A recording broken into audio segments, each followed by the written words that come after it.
BlizzCon and Call of Duty, it's GNT.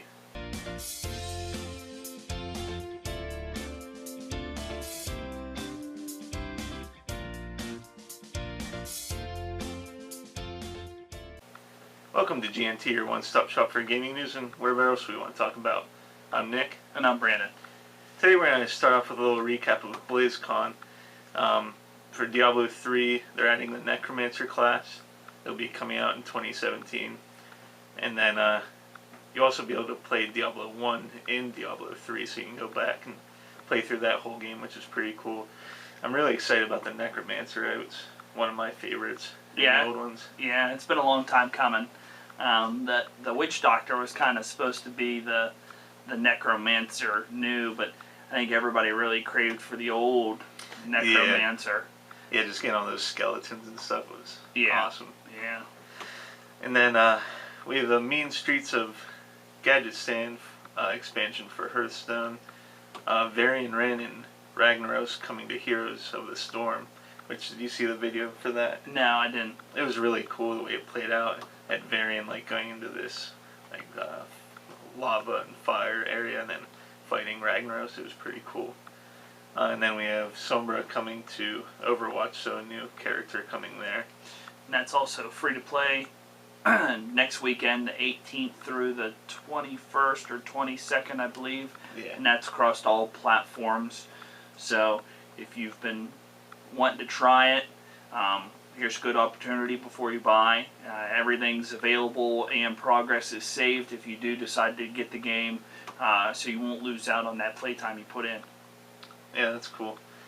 And then more Heroes of the Storm news. The designer is actually calling for people to send him ideas for Deckard Cain, because they've been thinking about putting him in the game, but it's tough because, I mean, he's just basically an old guy who has the heraldic view. Yeah. And you put anything in there and you get some kick-ass stuff. Yeah, that could be a special ability. But he said they were having a tough time coming up with a way to him being able to compete with everyone else. So you can actually, I think you can pitch ideas on Reddit. And he said he'd been reading over those. So it's cool seeing a designer taking feedback directly from the community for future characters. Yeah, you don't see that too often. No. And then Call of Duty came out this past Friday. We were actually going to get it together and then split it for Modern Warfare and Infinite Warfare, but you couldn't do that, so they got me on it. I ended up buying it just for Modern Warfare, basically. And I've been happy with Modern Warfare. I mean, it's what I wanted, updated graphics for the game. I mean, they didn't really have to add anything. You haven't ran into any glitches? Not really. I had one today.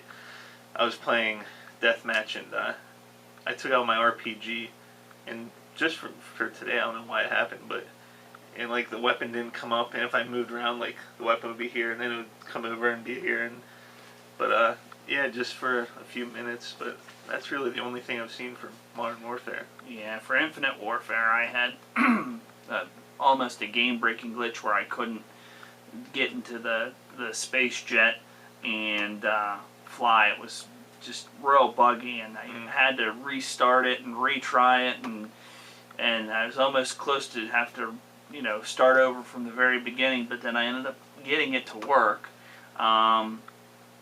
My only real complaint in that game is that the weapons don't feel good.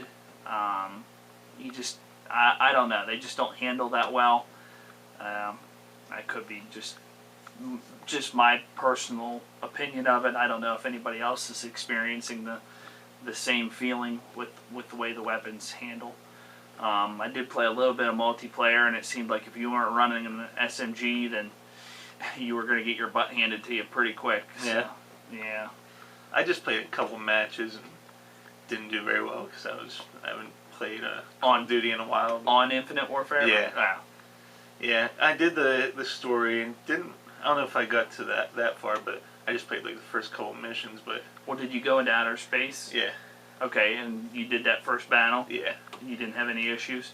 Well, then you got past the part that I had an issue. That was right in that very first time whenever you took off and stuff, and for the life of me, it was just glitched to shit, and it was really making me mad, and really, I mean, I kind of like, I've done quite a few missions after that, and the set pieces are really good.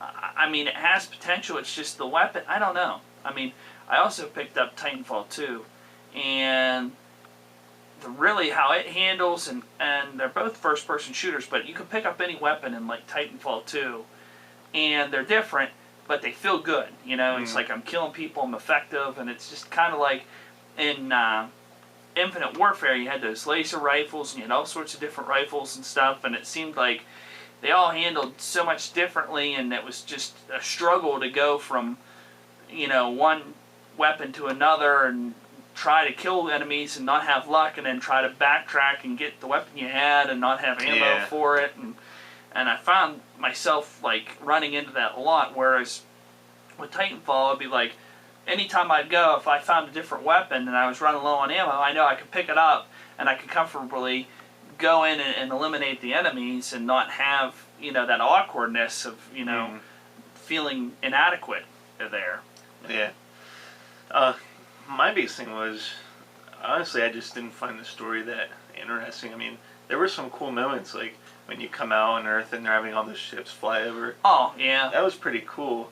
I don't know, the whole thing, I wasn't as interested in. And, like, the futuristic weapons, that's what it comes down to for me, is, like, I think it's cooler using, you know, weapons we have now, or... Yeah, but a lot of those weapons were just kind of rehashed. I mean, they had a rehashed P90, they had a rehashed Vector, they had a rehashed M4, they had a rehashed AK. Yeah. Basically with, like, modern twist to it. There weren't really, you know, they weren't really defining any new... Well, I guess there are a few weapons that are futuristic, but a lot of them had... You could tell that they were built off old weapons. Yeah. Yep. So, I wasn't crazy about it, but that's just because of my personal taste. Then we have Dishonored 2 having some issues for PC. There were quite a few people, I guess, saying there were a lot of laggy moments, even on beefy computers, that, you know, shouldn't have any problems. They were having issues, so that always hurts coming right out the gate for a game. Yeah, I'm kind of surprised because this is a Bethesda title, and usually theirs are home runs like we've talked about previously, so for them to be having this sort of an issue is kind of surprising. Yeah. I'm sure it's nothing that they can't get fixed up, but, you know, after you've run into a problem like that on your initial taste of the game, it's hard to get back. Now, I would say with a game like Dishonored, I don't think it would drive me away because has such a unique style and gameplay that, you know, you're going to want them to get it fixed so you can play it and enjoy it. It's not going to be like, for me, like whenever I was playing Call of Duty and I was running into that problem, I'm thinking, yeah, I should have gotten like Titanfall, because I know Titanfall's gotten good reviews and haven't heard any of this stuff, and then I got Titanfall and it was like that, so it's kind of one of those things where there's no really other game kind of like Dishonored out there, so you know, they have that going for them.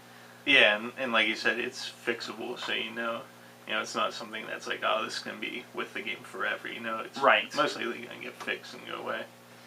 And then we had the PS4 Pro announced, I guess? No, it's out. Or it's out. Yeah, it got released. You know, now they've got 4 games in 4K, which they're toting, and a lot of games have special editions coming out that are going to be enhanced for the 4K graphics.